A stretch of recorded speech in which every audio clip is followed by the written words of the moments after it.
Class 11th nature and purpose of business.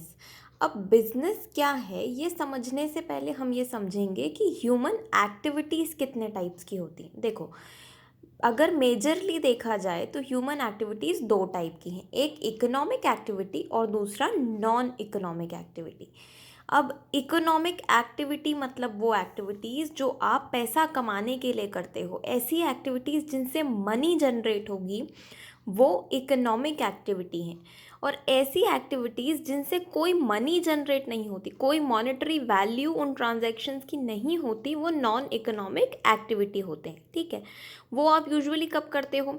Charity हो गई या अपने सेल्फ सेटिस्फैक्शन के लिए, आउट ऑफ चैरिटी लव, जब आप कोई काम करते हो उससे कोई मनी जनरेट नहीं होती, उसको कहते हैं नॉन इकोनॉमिक एक्टिविटी। इसका सबसे इजी एग्जाम्पल है, अगर कोई टीचर स्कूल में पढ़ा रहा है, that means that teacher is getting paid, there is generation of monetary value here, यहाँ पर पैसा जनरेट हो रहा है। ठीक है, लेकिन अगर यही टीचर चैरिटी में किसी को फ्री में पढ़ाए या फिर अपने ही बच्चे को पढ़ाए तो उसके लिए उसको पेमेंट नहीं मिल रहा है, तो वो नॉन इकोनॉमिक एक्टिविटी है, because there is not any money involve in this transaction. अगर कोई मम्मी अपने बच्चे को पढ़ा रही है तो यहाँ कोई भी मनी वैल्यू इन्वॉल्व नहीं है, इसलिए ये कौन सी एक्टिविटी हो जाएगी? Non economic activity. Activity same है, टीचिंग, लेकिन एक जगह पर वो इकोनॉमिक एक्टिविटी है और दूसरी जगह पर वो नॉन इकोनॉमिक है। इकोनॉमिक मतलब पैसा जनरेट होगा, नॉन इकोनॉमिक मतलब पैसा जनरेट नहीं होगा। ये बहुत इम्पॉर्टेंट है। अब सोचो कि बिजनेस कौन सी एक्टिविटी है। हमने ये तो देख लिया कि इकोनॉमिक एक्टिविटी क्या है और नॉन इकोनॉमिक एक्टिविटी क्या है। अगर हम इस डेफिनेशन को देखते हुए डिसाइड करें कि बिजनेस क्या है, तो बिजनेस ऑब्वियसली इकोनॉमिक एक्टिविटी वाले कॉलम में जाएगा, क्योंकि यहाँ पर मनी जनरेट हो रही है। बिजनेस कभी भी चैरिटी नहीं होता। बिजनेस आप हमेशा मनी के लिए करते हो, प्रॉफिट के लिए करते हो। तो बिजनेस कौन से कॉलम में जाएगा? इकोनॉमिक एक्टिविटी के कॉलम में जाएगा। अब देखते हैं कि बिजनेस के अलावा और कौन कौन सी एक्टिविटीज़ हैं जो इकोनॉमिक एक्टिविटी हैं। तो बिजनेस के अलावा प्रोफेशन और एम्प्लॉयमेंट दो ऐसी चीज़ें हैं जो इकोनॉमिक एक्टिविटी है। प्रोफेशन, एम्प्लॉयमेंट और बिजनेस तीनों में मनी जनरेट हो रही है, मॉनेटरी वैल्यू इन्वॉल्व है, इसलिए ये तीनों क्या हैं? Economic activity. अब बिजनेस स्टडीज़ है तो हम सबसे पहले बात बिजनेस की कर लेते हैं। बिजनेस की डेफिनेशन देखते हैं। सबसे पहले बिजनेस में be defined as an economic activity. क्यों? क्योंकि पैसा जनरेट हो रहा है। कैसे हो रहा है? Involving the production and sale of goods and services undertaken with a motive to earn profit. आप बिजनेस में करते क्या हो? गुड्स का खरीदना और बेचना। क्यों?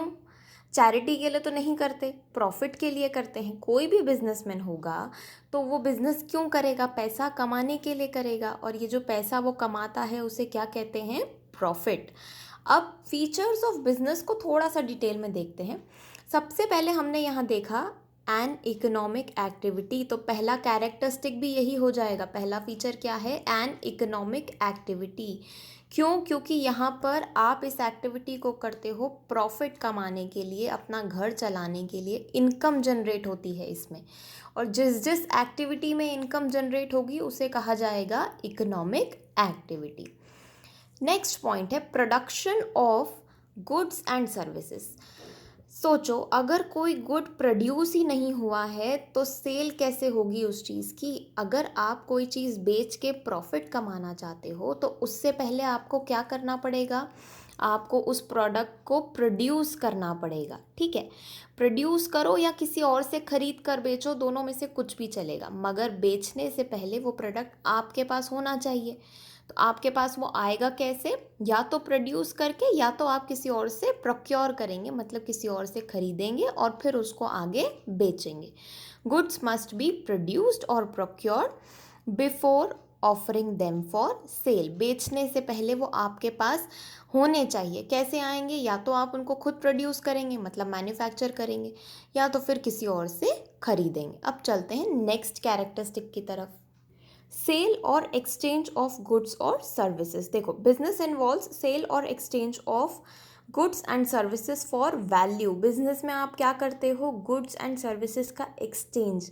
क्या हम वो फ्री में करते हैं? नहीं, हम करते हैं मनी के लिए। तो यहाँ पर वैल्यू इन्वॉल्व है। वैल्यू मतलब उस चीज़ की मॉनेटरी वैल्यू की बात हो रही है। यहाँ पर उस गुड या सर्विस की मॉनेटरी वैल्यू की बात हो रही है। इसको एक एग्जाम्पल से देखते हैं। Cooking food at home is not business. देखो, अगर हमारी मम्मी घर में खाना बना रही है तो वो बिज़नेस नहीं है। लेकिन अगर यही खाना कोई बना करके रेस्टोरेंट या होटल में बेच रहा है तो वो एक इकोनॉमिक एक्टिविटी है, आप उसको बिजनेस कह सकते हो। Next point, dealing of goods and services on regular basis. ये इंपॉर्टेंट पॉइंट है। बिजनेस एक्टिविटी तभी होती है जब वो रेगुलर बेसिस पे सेल या परचेज हो। अगर एक बार कोई ट्रांजैक्शन आपने किया है, जैसे अगर आपने अपने घर का फर्नीचर बेचा, पुराना हो गया था, आपने सोचा उसको सेल कर देते हैं तो आपने सेल कर दिया, ये ट्रांजैक्शन बिजनेस ट्रांजैक्शन नहीं है, क्योंकि आपका डेली बेसिस पे ख़रीदना बेचना नहीं हो रहा है फर्नीचर का। ये वन टाइम ट्रांजैक्शन है, और जब कोई ट्रांजैक्शन सिर्फ एक ही बार होता है तो आप उसको बिजनेस नहीं कह सकते हो। ठीक है। नेक्स्ट पॉइंट है प्रॉफिट अर्निंग। ऑब्वियस सी बात है, बिजनेस का पर्पस ही है प्रॉफिट अर्निंग। बिजनेस किया क्यों जाता है? सिर्फ प्रॉफिट के लिए। Uncertain return. बिजनेस में हमें पता नहीं होता है कि कितना प्रॉफिट हम कमाएंगे। कोई फिक्स अमाउंट तो है नहीं। This is not a job way your salary is fixed. यहाँ पे आप प्रिडिक्ट नहीं कर सकते कि आप कितना अर्न करोगे। कभी प्रॉफिट हो सकता है, कभी लॉस हो सकता है, कभी प्रॉफिट कम है, कभी ज़्यादा है। इसलिए हम कहते हैं uncertain return. Element of risk. देखो, बिजनेस में हमेशा रिस्क होती है। रिस्क मतलब किसी अनफेवरेबल इवेंट की वजह से होने वाला लॉस। कोई भी बिजनेस रिस्क को अवॉइड नहीं कर सकता। No business can avoid risk. Risk मतलब अनसर्टेनिटी, कि लॉस होगा या प्रॉफिट होगा आपको पता नहीं है।